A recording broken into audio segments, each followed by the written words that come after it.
I just wanted to say a couple of words. I will be speaking personally about my path and experience. Some work that I'll be showing is like some studio work, working as a multimedia director at Moment Factory, which is a company that creates immersive, interactive experience based in Montreal. So I came all the way from Montreal to be with you guys. And some of my personal artwork. So overall, my intention is to show some of the behind the scene, and some of the thinking stem from approximately 20 years of working in a variety of industries. I wanted to give you a little bit of background about myself. So I was born in Rome, Italy, and for the people who are in love with typography as much as I am, I studied graphic design in Italy, and I had the amazing opportunity to study a 4-year degree in which I didn't touch a computer until the 4th year. So at the beginning, everything was handmade, including typography. We did a little bit of frottage on the Roman capital from the Colonna Traiana in the center of Rome. And then we basically recreated geometrically all of the Roman capital with like a compass and ink and paper, no computer at all. It was an amazing experience. Eventually, I started working as a designer. I moved here in San Francisco in '98. I was working as a designer, and I had the amazing pleasure to work with a fantastic colleague, including Ariana. I then moved on and worked at the fantastic Exploratorium for almost 6 years. Over there, I was a multimedia specialist. And then as I was growing more interested in multidisciplinary work, I started learning about filmmaking. At that time, Film Arts Foundation was still around, so I started working like a Super 8 first, 60 millimeter, and then I really grew interested in filmmaking and how filmmaking comes together with graphic design, therefore motion graphics. So I ended up deciding to really learn, not necessarily like a trial and error, but really go back to school for MFA in cinema, which then led to teaching, which then at the same time ended up me being interested in all this like amazing environment of the Bay Area, learning how to do metal work, all the artwork that I really didn't have a chance to learn in Italy, which is kind of like ironic, because it's like the capital of the art, but like I really didn't have as much access as I had an opportunity to be here to learn all the things that I really wanted to learn here, metalwork, ceramics, and then I got into coding, of course, electronics, started doing interactive installations, and then experimenting. So doing some 3D modeling, but then how does that digital apply to physical? So experimented with like a 3D printed sculpture that then of the 3D model then became a lamp, and then how 3D becomes 2D and applies to encasting painting and so forth. So basically, I'm kind of like split between many words, but mainly like some personal work that I do as a professional, as a personal art practice. So it's mixed between really low budget interactive installation and shows or awards or residencies that might have a chance to an opportunity to pursue. And then on the other side, the professional, which is pretty much the same craft and the same field, except that is like much higher budget. So like I have this split personality of like being able to work with your hands and really low budget and quick, and then working on a professional, long-term and kind of permanent, functional overtime project. So I wanted to explore some dualities that I have encountered through my work, and the first one that I wanted to show is something that I actually experienced very, very recently.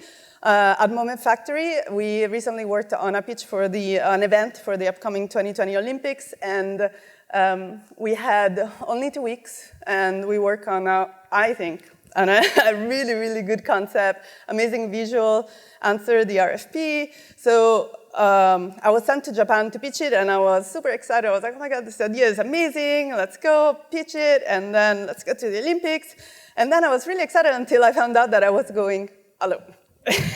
And just to frame the context, in the past, when I go to pitches, I just like go together either with a producer or a technical director or another team member, and then, we kind of like tag along and help each other. If there's a technical question, or maybe somebody can help. If there's a creative question, I'm there, but basically I'm there to pitch the idea, and so going alone to pitch a project of such magnitude was the first time for me. So as the news was being translated and decoded into my brain, all the worst fears visualized within seconds. I started having this apocalyptic vision. I was like, everything was gonna go bad. And then I was thinking like, oh my God, like I'm Italian, I'm presenting in English, it's not my first language, and then they're translating it real time in Japanese. It's like, oh my God, it's like, what could possibly go wrong? So anyway, I was terrified, but anyway, you keep going. And so until the actual moment arrived. So I was alone in Japan with, a partner Japanese company, but like I basically had to pitch the creative idea on my own. I was sitting in the lobby, I was early, I was ready, and then I thought like, oh my God, like, what can I watch? What could help me? And I was looking for something about women and powerful. And, I didn't have a pep talk squad, although I wish that I had it because it would have been perfect. So this is what I had. Yes.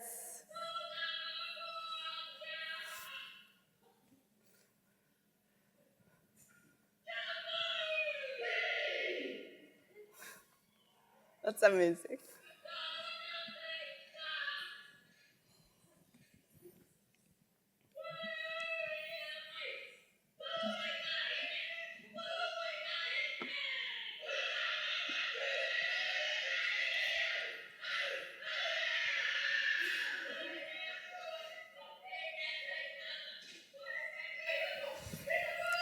So it goes on for a while, but basically you get the gist. Like this was like basically is like the New Zealand women's rugby team that performs a haka dance after they won against England in 2017. It's like amazing. So I went in, I think I killed it. It was a success. You could really feel it in the room. I think the client was amazingly impressed. And at the end of it, I was like really happy and glowing. I was like, oh my God, I made it. Like I really experienced something new. I carried along with my fears, moved forward, I can do it. And then the results came in and we didn't win. So then the inner critic voiceover kicks in and I was like, oh my God, what did I do wrong? Was the concept amazing? Did I really love it? Was I passionate about it? Did I answer everything? Have I done everything possible within the available time that I could have possibly do? And I posed myself this question and then I answered myself and the answers were yes. So as soon as I was like, yes, I did my homework, I was prepared, I went in there, and maybe there were like so many different reasons, all of them might have been out of reach of control. Maybe the client was ready, maybe the idea was like too out there, maybe they will be in the future, maybe the client will be ready in the future. But the most important thing, it was like, for me, that the job was done, the experience was acquired, the seeds were planted, because who knows, maybe like the client might be ready later on and might contact us later on. And so the moving is forward. So a good friend who's actually here suggested this book, and I recently read, if you haven't read it, I highly recommend it, Big Magic by Elizabeth Gilbert. And among many topics, it talks about how to handle fear. So in a nutshell, rather than killing it and murdering creativity in the process, Elizabeth Gilbert argues that we should make room for it. So every time she begins a new project or a venture, she basically delivers a welcome speech to fear. So I highly recommend reading the speeches at the beginning of the book. It's amazing. So it invites fear on the road trip, but keeps it from driving. So yeah, I'll make room, you can sit next to me. It's like, but I'm driving, I change the radio station, I make all decisions. So here, you can have some room. And anyway, it's outstanding. I highly recommend taking a copy and read it. Accuracy and precision. So I work right now on a lot of immersive and interactive experience. So this is a project that recently was finished in April in Japan. It's an immersive and interactive night walk in an enchanted forest in Yojima Island, Japan. It's all the way the south, near Nagasaki.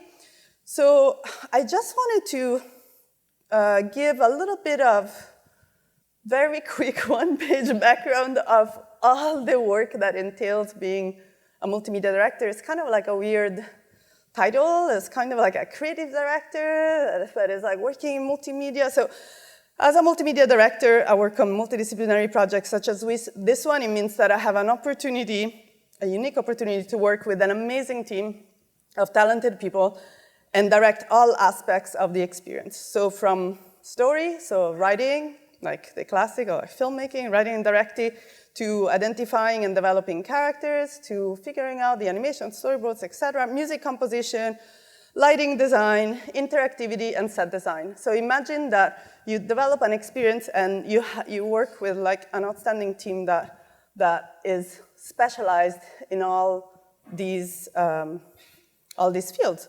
So in this particular case, once I start projects of this type, I started doing lots of research. So I started doing historical research of the Nagasaki area over the course of the century. I researched like the local flora and fauna, a lot of reading of Japanese stories and legends of the area, and specifically of Yojima Island. And then, inspired by all the research that I've done, and also utilizing my filmmaking and storytelling skills, which came in really, really handy for this type of project, I developed this unique story accessible to the grand public, like they say in French. It's basically for all ages. So it's basically a night walk. And as you go through it, the story unfolds around you. So in this particular case, Yura is a young girl who lives in a village where there is no light, and she discovers a reason. A dragon, which of course inspired by all the Japanese legends of the area, stole a magical jewel that balanced the light and darkness. And so she decides to embark on an adventure to find the jewel and restore the balance of light and darkness in her village. This is like the basic storyline. And of course, I wanted to push it beyond the classic storytelling and immersive experience. So what I wanted to play with and experiment is to really blur boundaries between what you see and what you experience, but not in like highly technological way. So like no AR, no VR, but really using the senses. So like walking, seeing, touching, smelling, hearing, interactive. How can you build a world that with utilizing all these senses that is fully immersive and interactive? So the world of Island Lumina was created. So basically the concept of the Lumina series, which we've done at Moment Factory all around the world, and I think right now we finished like the 9th one. Instead of the general idea is like instead of sitting in a movie theater and seeing the story unfolds in front of you, as people advance in this particular case in a forest, pathway, they discover details and plot points that help advance the story. So, but people also become active participants in it. So I wanted to push the boundary between what you see and what you experience, and also the boundary between digital and physical. So for example, at the beginning of the experience, you enter a village consisting of miniature houses, and a few of them are used as a projection surface, so you can see it on the top right. And then that one tells a story chapter. In an animation, you see Yura, the character that she eavesdrops. She figures out that, okay, in order to restore the balance of light and darkness, she needs to find the stolen jewel, which is hidden in a ship that the only way that she can get to it is to go through this door of a hidden well in a forest. Now it seems complicated that I shorten it in 2 seconds, but it kind of makes sense. So in order to reach it, she needs to find this door. So in the next zone, so people get this piece of the story, right? Like they get like this type of information, and that helps advance the story in the next zone. So people continue walking the forest, and then they actually find a real built physical well, which is the same one that they've seen in the animation prior. And then we project on top of it Yura, the character, trying to actually open this door, continuing her adventure, and trying to open the door. So all of this is projected on the well itself, so you create the illusion that is actually happening on it or nearby, and using the physicality of the well itself. So anyway, this was kind of like one example. And the second example is that people exit the forest and reach a beautiful cove overlooking Nagasaki Bay. It's on the top right. And then they see a projection on a cliff, so we projected on this gigantic mountain, and another piece of the story gets told in that point. There's like a particular character, the guardian of the lighthouse. There's actually a lighthouse in Miyajima, so that's why we included in the story. He's the keeper of light, so he gives her a tiny little light that helps her reveal hidden messages that help her advance in the quest. So in the next zone, people enter a bamboo forest, so like they get out of the cove and they keep on their path, and then they enter bamboo forest, and then we built a maze. And then before entering, people are given a flashlight, which is like UV flashlight, so it's really low-key, low budget also, but it makes sense in the story, so which helps them reveal hidden messages that helps them find the exit of the maze. So it was really fun and exciting to create this overlap between what people see and what they do. So people saw in the previous zone that she does something with the light, and then you get to do it, and then you help advance the story. So this type of like immersive experience and also like relationship within storytelling and an experience I'm very, very interested in. So the animation contains clues so that people can follow the story, but also advance it and allows people to participate. So like in retrospect, talking about accuracy, in science, accuracy is how close to come to the correct result, and adapted to our speech is like how close you can come to the desired result, and then precision is how consistently you can get that result using the same method. So the last zone consists of the ship. We actually wanted to show the lost ship where the dragon was hiding the precious jewel, and actually use the sails as a projection surface. So we had to build the 3 ship's mast and the crew in front of the ship to give the impression that the boat was actually stuck and abandoned ship and emerging out of the ground. It took a lot of coordination between Montreal and Japan, language barrier, engineering permits. But then when we talk about precision and accuracy, in such a multidisciplinary project, you really need to decide, which one is your battle. So, let's say the crew, which is the front of the ship, can be accurate, but it doesn't really need to be precise. So, there was a lot of discussion, whether, oh no, we cannot do it. Yeah, we have to do it. And then eventually we were able to do it in, really, really low budget in one day.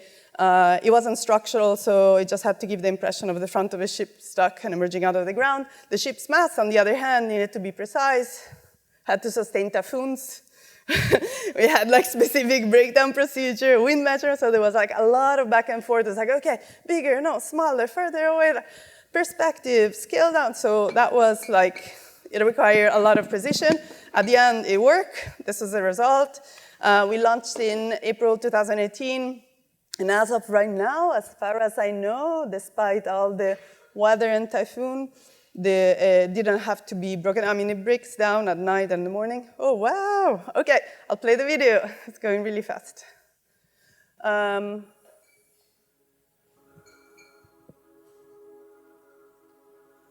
this is kind of like a summary of the experience. Now that you know everything that I've explained you can actually recognize some of the parts in it.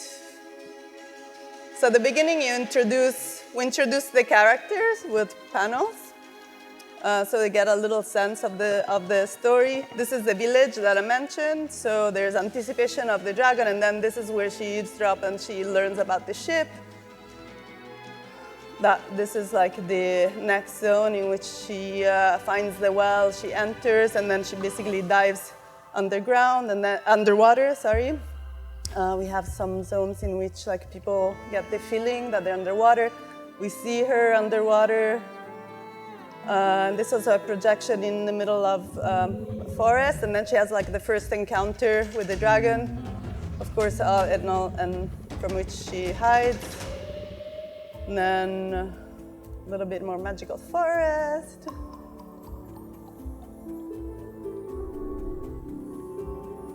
That's the bay, that's the lighthouse, and then you arrive at the cove. There's the animation of the garden of the lighthouse giving the precious light. She uses it to reveal the arrows that lead her forward, and this is the maze. It's one of my favorite zones.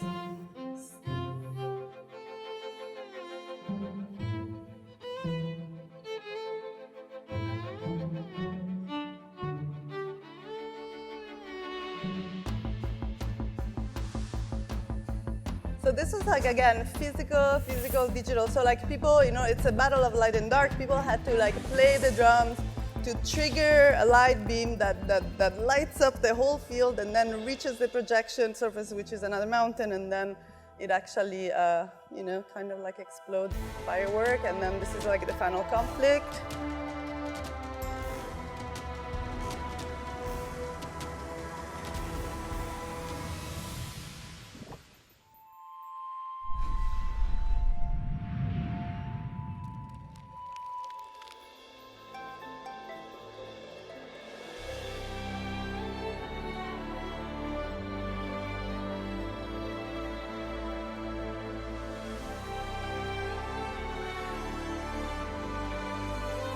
Like a lot of playful, like really like low-key, like really like getting ready with Yura for the battle. There was a lot of UV, and at the beginning people put in their paint on their face to like get ready for the conflict. So anyway, super fun. Oh, thanks. Thank you. I wanted to shift different gear. I wanted to show a personal project, and really, when I talked to Ariana about like, okay, what should I show, and I really loved the idea of like really show like the real thing. And I might not be able to show all the presentation, but at least I wanted to show this. This was a personal project. It was an interactive sculpture displaying data visualization of people's wishes and sentiment. That was the idea. It started with that tiny little sketch that I did in like 2 hours before a deadline of like urban prototyping festival that happened here in San Francisco, I believe still happens. So the idea was that people would be able to speak their wish in a microphone at the base of the tree. The wish is transformed into audio, which is also gets woven with all the other people's wishes, audio-wise. And then it travels to the tree with audio and light, and then it finds the next available branch, and then it follows, and then like it lights up a wish. So this is, so I modeled the whole thing in 3D. I got a mini grant, and I was like, I'm gonna build it, it's gonna be big, it's gonna be great. And then this is basically like where I used to live in the East Bay. I had the luxury to be able to like build it in basically our living room. And and I was going through the time lapse. I found this frame, and that's me. And so in every project, like in storytelling, because I just love storytelling, like what is called, this point right there is called the point of non-return. And what the point of non-return is like the moment in a story in which the protagonist must embrace the journey that they're about to take and move forward, knowing that they'll never be able to return to their normal life. It's a lonely moment in which people or characters in the story will have to face the innermost fears and decide how to move forward. So I frankly, I look at this was like probably, I think it was in 2015, right before I moved out of the Bay Area. And frankly, I don't even remember what was the problem. Like maybe I made a mistake in the construction and I couldn't afford to buy more metal. Maybe some LEDs got fried. At the time, it felt like this giant hovering mountain, but I kept going. So continuing with the storytelling analogy, that's what you do when you want to build a believable and well-rounded character. Is like you bring more and more challenges to the character to see how they react. So like what people say is like you throw apples at them and then you see how they react. And there's something to say about like the essence of storytelling that is drawn from real life, because like I feel that's kind of like what happens. So we become, I feel like in life, like in movies and story, we become who we are based on the decision we take and how we respond to facing the obstacles and challenges that come towards us. So, obstacle, what is an obstacle? The intent of an obstacle is to block you, and the intent of a challenge is to test you. So how can we turn obstacles into challenges? So what I'd like to offer is like a simple shift of perspective. Maybe this might be a little naive, but like if thinking that when we encounter obstacles, they're baffling, they're unexpected, and they're really upsetting, like that moment that I just showed you, if we shift perspective and approach them as if they were challenges, it might be easier to really approach them. So maybe next time something like that happens and you might remember this talk and might think, oh man, somebody just thrown, or I just had some apples thrown on me. And then what, it's a good way to think about it. And then, what can I do? How can I use this opportunity to grow? Of course, it requires compromises, adaptation, but, the more and more challenges I keep facing and the more and more prepared I feel for the next one. So for me, it's related to passion. Even if I'm facing the most difficult challenges, I keep going because I really love what I do. And I want to keep growing and learning and become a better person.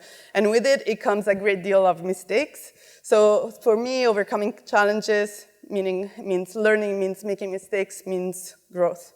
So I'm gonna take a little, I need to skip this section because I'm out of town. So I'm just going to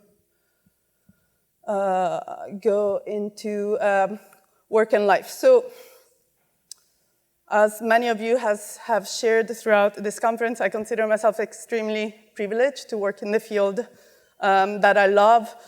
For me, creativity is a way of life. For me, work and life and work is a continuously and inspiring loop. Work doesn't end when I go home. I continue to read, watch, learn, and get inspired. And everything that I do and experience in life inspires the work that I do, and vice versa. So, I was talking to Ariana before. It's like, I have like 2 weeks off. I sign up for like a workshop or something, and it's like I want to continue to learn. So I wanted to share just like a few things that I'm trying to practice is be open to what happens next. So almost like the title of the talk, almost like hitchhiking. Kind of like, or at least I know, kind of like the general direction, but I don't know exactly where I might end up, but I know kind of where I want to go. But also, of course, that requires being flexible and adapt to change on a whim. Sometimes as a director, their decisions need to be taken quickly and efficiently, and they all require high-level concentration, analysis, and courage. In life, and also in work, they're kind of like a duality. Ask lots of questions, and also question assumptions. This is what I'm constantly trying to practice. So like a lot of times, even in professional work, it's like, oh no, but this can be done. It's like, why? Why can it be done like that? How can we figure out like another way? So children constantly ask questions. We lose that as we grow older. So I think it's really important to continue that practice. Embrace curiosity and wonder. I think that's what kept me like really alive in like this like amazing path. Curiosity, passion, learning, connect the unconnected dots, as people have mentioned, and also have fun, because like sometimes it's like, can funnel through work and forget that, we're again lucky to be able to do this and actually enjoy ourselves. Take responsibility and also speak up constructively. I wanted to share that just recently, this is something that came up just recently in my path, is that I faced some situations in which I had to speak up. Sometimes in a given situation, there was a gender question. There were like situations in which like I thought that as a team we could do better and certain incidents should be addressed differently. I think it's sometimes there's again like that element of fear. Maybe there are various reasons why we don't speak up often. Like maybe there are fear of consequences. Maybe there are some career repercussions, or maybe it's like some politics. And for me, it's not easy to do. I'm not absolutely saying that it's easy. It takes practice, like everything. But having gone through a number of different experiences, I'm now committed to speak up when I feel I have to. And I hope that more and more people continue to do that. Go where you're drawn to. I think it's really important. Follow the calling. A lot of people, I showed you the path because a lot of people question what I was doing. Like, I studied psychology and graphic design. It's like, why are you doing that? Like, why are you moving to San Francisco? Why are you moving to Montreal? Why are you studying this or that? Or why are you doing metal work? What is it? What is that? And right now, and I didn't know. I didn't have an answer. I was like, because I want to, because I love it, and because that's where I'm drawn to. And I think, right now, and maybe again, it might just be a question of instinct, like we were talking about in the previous panel, and maybe a tad of luck or circumstances. But right now, after 20 years, I'm using all the skills that I've learned in the past 20 years. Like I'm using digital, physical skills, script writing, making films, electronics, coding, welding a sculpture, and do metal or glass casting. I don't know exactly what's right while I've been doing it. I don't know. But I know what doesn't feel right. So I think following, inspiration and calling is And overcoming challenges, meaning learning, making mistakes, meaning growth. And I wanted to finish with like a couple of quotes. As creatives, we have this precious gift. We have a chance to make an impact. Let's use it. And that's it. Thank you.